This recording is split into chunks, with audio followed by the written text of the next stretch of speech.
नमस्कार दोस्तों, good morning. कैसे हैं आप लोग? कमेंट करके ज़रूर बताइएगा। Welcome back to my YouTube channel. मेरे यूट्यूब चैनल में आपका स्वागत है दोस्तों। एक बड़ी खबर, एक बड़ी अपडेट इस वीडियो में आज हम आपको बताने जा रहे हैं। जैसा कि आपको पता है कि बहुत सारे शिक्षक फर्जी अभ्यर्थी बीपीएससी में सिलेक्शन ले लिए हैं, उनका सिलेक्शन हो गया है। तो खैर, सिलेक्शन हो गया है लेकिन वो ज़्यादा दिन टिकेंगे नहीं। बीपीएससी उसको किसी न किसी तरह से बाहर कर ही लेगा, या बीपीएससी करे या शिक्षा विभाग करे। फर्जी कैंडिडेट बहाली में नहीं रह सकते हैं। 4, 5, 6 या 1 साल रह सकते हैं, उससे ज़्यादा नहीं रह सकते हैं। ये न्यूज़ नहीं है कि आप कोई चीज़ छुपा लीजिएगा। ये एक आयोग द्वारा चुनी गई टीम है जो कभी भी किसी टाइम भी आपको फर्जी तरीके से शामिल हुए तो बाहर कर लेगा। जो रियल कैंडिडेट है वही शामिल होगा। लेकिन इसमें घाटा किसको है? तो घाटा उन शिक्षक अभ्यर्थियों का है जिनका सीट बर्बाद चला गया, क्योंकि ये पूरा बहाली कट ऑफ से रिलेटेड था और फर्जी तरीके से अंदर होने के चलते उनका कट ऑफ बर्बाद हो गया। यानी कि अगर वो 84 नंबर हैं और 85 नंबर वाले का सिलेक्शन हो गया और 85 नंबर वाले के 4 का सिलेक्शन और चारों फर्जी थे, तो समझिए 84 वाले आज उनका सिलेक्शन हो जाता अगर शिक्षा विभाग या बीपीएससी पहले ही इनको बाहर कर दिया होता। लेकिन ऐसा इन लोग की तरफ से नहीं किया गया और अब पूरी तरह से व्यापक तरीके से कैसे इनको बाहर किया जा रहा है वो आपको हम बताएंगे। सबसे पहले अब इनका आधार कार्ड का वेरिफिकेशन होगा। तो आप कहिएगा कि सर डीवी के समय तो आधार कार्ड का वेरिफिकेशन हो गया, उस समय क्यों नहीं छाटा गया? तो वो समय आपका थंब लिया गया, तो थंब में तो जो आप आधार कार्ड में थे वही किया गया। लेकिन इस बार आधार कार्ड कैसे वेरिफिकेशन होगा उसका खुलासा इस पत्र में किया गया है। अगर आप सही कैंडिडेट हैं और रियल कैंडिडेट हैं तो ये खबर सुन के आप चौंक जाइएगा, क्योंकि ये खबर आपके लिए अच्छी होने जा रही है। लेकिन वही फर्जी अभ्यर्थियों के लिए ये खबर बहुत ख़राब होने जा रहा है। सोचिए, अगर किसी का सिलेक्शन हो जाता है और 6 महीना, 4 महीना, 1 साल के बाद उनको हटा दिया जाता है तो फिर उनके ऊपर क्या बीतेगा वो सोचिए। लेकिन ये सीट बर्बाद नहीं जाएगा। ये आने वाली यानी कि बीपीएससी TRE 3.0 में ये सीट जुड़ जाएगा, क्योंकि इस पे तो सप्लीमेंट्री रिजल्ट देगा नहीं विभाग, क्योंकि विभाग साफ कह दिया कि हम सप्लीमेंट्री रिजल्ट नहीं देंगे। तो चलिए इस लेटर को विस्तार से देखते हैं। ये लेटर कल के डेट में जारी किया गया है, दे सकते कोई पुराना न्यूज़ हम नहीं दे रहे हैं, लेटेस्ट न्यूज़ दे रहे हैं 27/12/2023 के आलोक में। क्या है यहाँ पे देख सकते हैं। बिहार सरकार शिक्षा विभाग प्रेषक के पाठक, अपर मुख्य सचिव सेवा में सभी जिला शिक्षा पदाधिकारी, यानी कि के पाठक ने ये लेटर जारी किया गया है बिहार के 38 जिला के जिला शिक्षा पदाधिकारी को।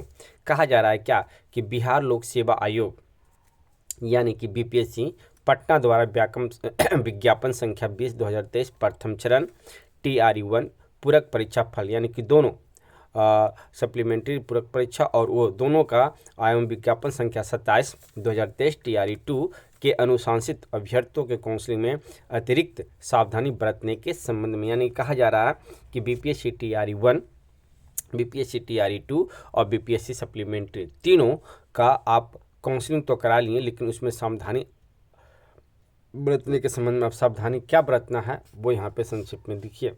कहा जा रहा है कि महाशय, उपयुक्त विषय आज शाम बीसी में हुए चर्चा के आलोक में यह पता चला कि अभ्यर्थियों से यदि उनका आधार link mobile Aadhaar Aadhaar app पर डाला जाए तो OTP के माध्यम से उक्त अभ्यर्थी का पूरा इतिहास निकल आएगा। यानी कि कहा जा रहा है कि एक ऐप है आधार ऐप पे जैसे ही आपका मोबाइल नंबर डाला जाएगा तो OTP के माध्यम से जो OTP आपके पास आएगा, उस OTP सरकार आपसे मांगेगा, उस OTP के माध्यम से आपका पूरा इतिहास निकल के आ जाएगा कि कब आपने आधार कार्ड में छेड़छाड़ किया है।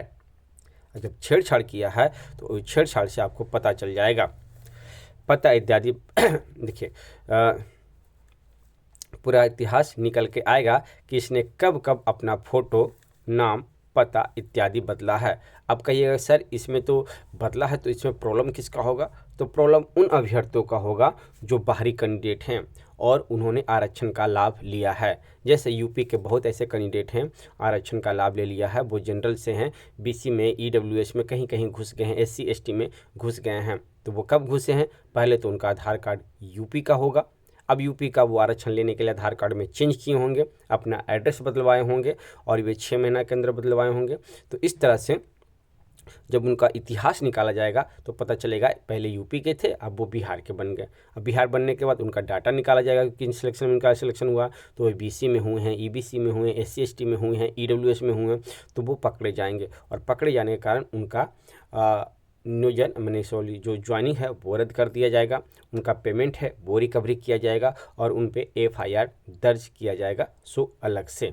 यानी कि अब आपने आधार कार्ड में कब कब चेंज किया है, क्या क्या इतिहास आपका रहा है, वो पूरा इतिहास निकल के एक पेज में आ जाएगा और उसी आधार पे आपको फर्जी करार दिया जाएगा।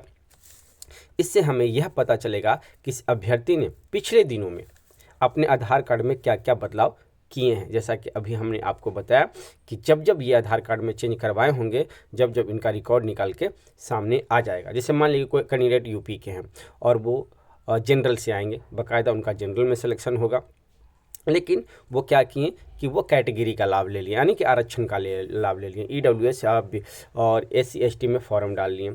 उनका 80 नंबर आ रहा है और कट ऑफ जनरल का गया 85, तो 80 तो लाजमी है कि किसी कैटेगरी का ही सिलेक्शन होगा, अगर जनरल होंगे तो वो बाहर हो जाएंगे। तो ये सब कैंडिडेट को पता है कि जितने भी बाहरी कैंडिडेट हैं, अगर 100 कैंडिडेट में 30 से 40 कैंडिडेट ऐसे हैं जो आरक्षण का लाभ लिए हैं, तब इतना कट ऑफ हाई गया है। अब इसी चलते इन अभ्यर्थियों को बाहर किया जा रहा है। अतः देख सकते हैं, अतः सभी को निर्देशित किया जाता है, यानी कि सभी को, किसको? बिहार के 38 जिला के जो जिला शिक्षा पदाधिकारी हैं उनको कहा जा रहा है कि सभी को निर्देशित किया जाता है कि इस पत्र के निर्गत होने की तिथि से, यानी कि आज 27 तारीख को निर्गत हुआ है, आज की तिथि से अनिवार्य रूप से काउंसलिंग में आने वाले सभी अभ्यर्थियों के आधार में कई बदलाव के कार्यों को, इतिहास को देखें। यानी कि कहा जा रहा है कि जो आधार कार्ड में इन्होंने चेंज किया उस इतिहास को देखिए कि कब कब इन्होंने चेंज किया और क्या क्या बिंदुओं पे चेंज हुआ है, और संतुष्ट हो ले कि कोई गड़बड़ी तो नहीं है। जी हाँ, साफ कहा जा रहा है कि कोई गड़बड़ी तो नहीं है। अगर वैसे गड़बड़ी है तो विशेष रूप से इस बात का ध्यान दिया जाए कि यदि आपको ऐसा लगे कि हाल में 6 महीने में, यानी कि एक डेडलाइन भी दिया गया है कि 6 महीने, हाल ही के 6 महीने में अभ्यर्थी ने अपना फोटो या नाम बदला है, तो ऐसे मामलों को संदेहास्पद स्थिति में रखा जाए। यानी कि 6 महीने में अगर उन्होंने आधार कार्ड का जो वेरिफिकेशन होगा उसमें देखा जाएगा कि उन्होंने 6 महीने में पहले क्या नाम था, अब क्या नाम है, पहले का डेट ऑफ बर्थ क्या था, अब का डेट ऑफ बर्थ क्या है, पहले की कैटेगरी क्या थी, अब का कैटेगरी क्या है, वो सारा देखा जाएगा एवं उनके काउंसलिंग को स्थगित रखा जाएगा। देख सकते हैं ये पूरा डिटेल हमने आपको बताया। विश्वास भजन के पाठक, अपर मुख्य सचिव। तो इस वीडियो को आप सबसे पहले क्या कीजिए, इस वीडियो को सगर शेयर कीजिए ताकि जितने भी फर्जी अभ्यर्थी हैं उनके अंदर डर बना जाए और जो रियल कैंडिडेट है उनको भी पता चले कि इस तरह से अगर वेरिफिकेशन होता है तो जो फर्जी कैंडिडेट है वो बाहर हो जाएंगे। और आने वाले अगर सप्लीमेंट्री रिजल्ट देता है तो ठीक है, नहीं तो आने वाले बहाली में आपको अधिक से अधिक सीटें देखने को मिल सकती है। जो बीपीएससी टीआरई 1 से चुके हैं, जो बीपीएससी टीआरई 2 से चुके हैं, उनके लिए बीपीएससी 3 महत्वपूर्ण हो जाएगा। तो वीडियो आपको कैसा लगी आप हमें कमेंट करके बता सकते हैं और ऐसे ही वीडियो न्यूज़ पाने के लिए आप हमारे चैनल पर बने रहें। फिर मिलते हैं एक नेक्स्ट वीडियो में। धन्यवाद दोस्तों।